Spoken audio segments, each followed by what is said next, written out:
Vous êtes fraîchement diplômé et vous commencez à postuler dans une entreprise, dans une autre. Vous posez vos CV, vos lettres de motivation et quelques semaines plus tard, vous avez votre première réponse. Un directeur des ressources humaines d'une certaine entreprise vous invite à venir passer un entretien. Génial! Vous avez une semaine pour le préparer et au bout de 2-3 jours, vous vous demandez « mais comment moi, qui ai très peu d'expérience professionnelle, voire aucune, comment est-ce que je vais pouvoir me démarquer des autres ?» Et c'est une excellente question. Et je vais y répondre dans cette vidéo.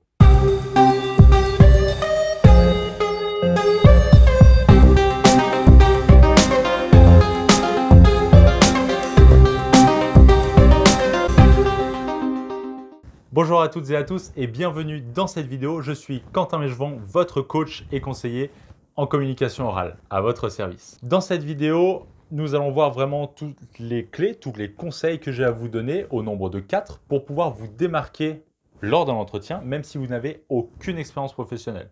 Donc l'objectif, il est tout simple. L'objectif de cette vidéo, c'est simplement vous donner 4 conseils, 4 clés, 4 choses que j'ai mis en place vraiment dans des entretiens pour pouvoir me démarquer des autres candidats, même si eux, par rapport à moi, ils avaient une expérience professionnelle beaucoup plus poussée, disons, d'1, 2, 3 années, voire plus. Le premier conseil que j'ai à vous donner, c'est vraiment mettre en avant vos activités personnelles. Et certains aspects de cette vie professionnelle, certaines activités peuvent être mises en avant pour pouvoir vous démarquer et vraiment intéresser le recruteur qui est en face de vous. Un premier exemple, peut-être si vous êtes un grand voyageur, une grande voyageuse et que vous adorez faire des voyages, peut-être que votre organisation pour un voyage, elle est tellement complète et ce voyage est tellement organisé que vous êtes devenu un pro de la gestion de projet. J'en souviens quand j'ai fait des cours de gestion de projet, le premier exercice, la première étude de cas qu'on a fait, c'était sur un voyage. Donc peut-être que vous, si vous faites plein de voyages, vous êtes devenu un as de la gestion de projet. Et pour le poste que vous voulez, qui est tant convoité, peut-être que vous aurez besoin de cette gestion de projet, ces compétences en gestion de projet. Et là, vous pourrez parler de vos voyages en mettant l'accent sur l'organisation de ces voyages et donc dire à la personne de façon implicite que vous êtes un as de la gestion de projet. Deuxième conseil, tout simple, c'est mettre en avant vos projets scolaires. Pourquoi avez-vous fait ces projets scolaires ? Tout simplement pour vous inscrire dans une démarche professionnelle. Le jour où vous irez en entreprise et que vous aurez un projet, disons, d'ingénierie, par exemple, eh bien, vous aurez déjà fait toutes les étapes, une par une, lors de ce projet, que vous pourrez utiliser en entreprise. Donc, si vous avez fait ces projets scolaires, ce n'est pas pour rien, donc mettez-le vraiment en avant. Lorsque j'étais en 2e année de l'école d'ingénieur, j'ai fait un projet qui a duré toute une année et qui m'a permis vraiment de découvrir plein de choses, que ce soit au niveau de l'état de l'art, au niveau de la fabrication, au niveau de la conception. Tous ces aspects-là, toutes ces étapes finalement de ce projet sont essentielles. Et si demain, je devais postuler dans une boîte d'ingénierie, alors je mettrais vraiment en avant ce projet-là.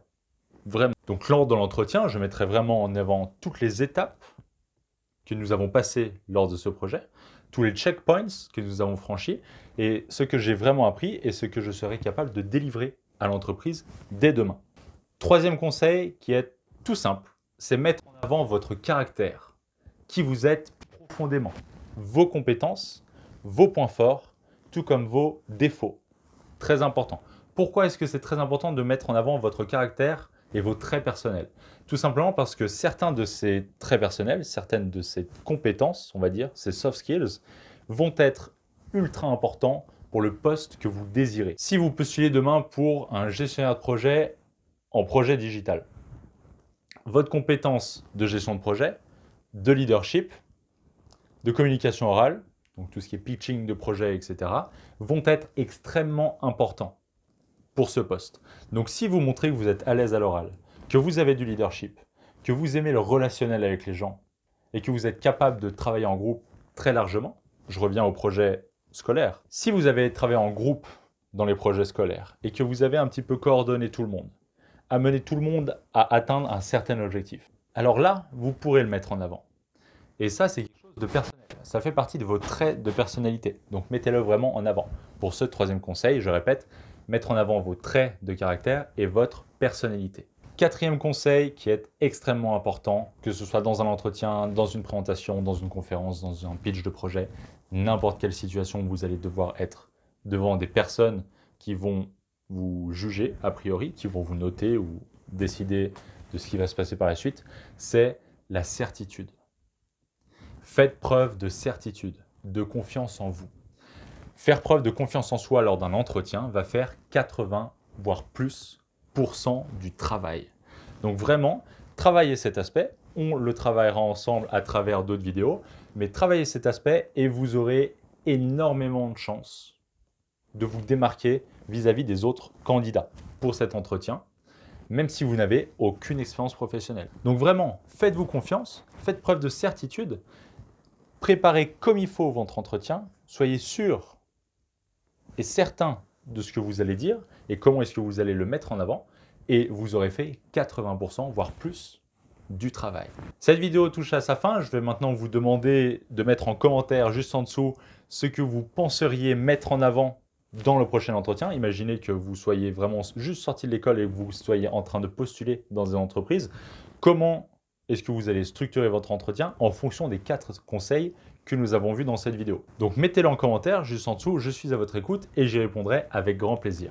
Donc pour récapituler les 4 points que nous avons vus dans cette vidéo, le premier étant mettre en avant les activités personnelles qui vous ont apporté vraiment du point de vue personnel au niveau de l'état d'esprit, qui seront bénéfiques à l'entreprise. Deuxième conseil, c'est mettre en avant vos projets scolaires. Si vous faites des projets scolaires, ce n'est pas pour rien. Donc mettez-les vraiment en avant. Vous avez investi du temps et de l'énergie dans ces projets et vous avez appris des compétences. Donc mettez-les en avant. Troisième chose, mettez en avant vos traits de caractère, votre personnalité.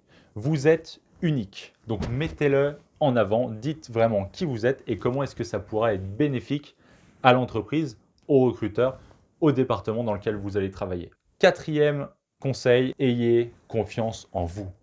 Soyez plein et pleine de certitude. Cela va faire plus de 80% du travail et par rapport à des personnes qui sont mal à l'aise devant un recruteur, vous allez vraiment complètement vous démarquer. Quel que soit votre niveau d'expérience professionnelle ou votre niveau de compétence.